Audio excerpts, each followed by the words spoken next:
Welcome to the Tech Egg. Don't get scrambled. Enjoy the video. In this video, I will explain how to make perfect chocolate-covered strawberries. First, choose about 1 pound of fresh, firm strawberries with their green stems intact. Gently wash them under cool water, then pat each berry completely dry with a paper towel. Any moisture will prevent the chocolate from sticking, so this step is crucial. Next, prepare your workspace and gather your favorite melting chocolate, whether it's milk, dark, or white. Now let's melt that chocolate. You'll need about 12 ounces of good quality chocolate. You can use a double boiler over simmering water or microwave it in 30-second intervals, stirring well after each. Be careful not to overheat it.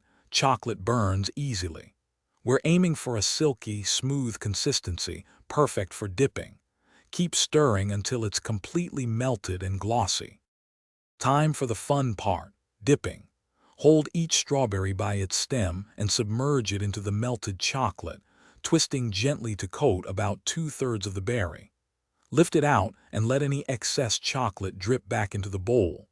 Place the dipped strawberries onto a sheet of parchment paper. If you're adding sprinkles or other toppings, do it now while the chocolate is still wet. Once dipped and decorated, place your beautiful chocolate-covered strawberries in the refrigerator for about 15 to 20 minutes to allow the chocolate to fully set. For best flavor and texture, enjoy them within 1 to 2 days. Store any leftovers in an airtight container in the fridge. And hey, if you're looking for ways to make meal prep easier, check out the description below for a link to some fantastic leak-proof containers and other great deals. Thanks for watching. Consider subscribing if I helped unscramble your problems.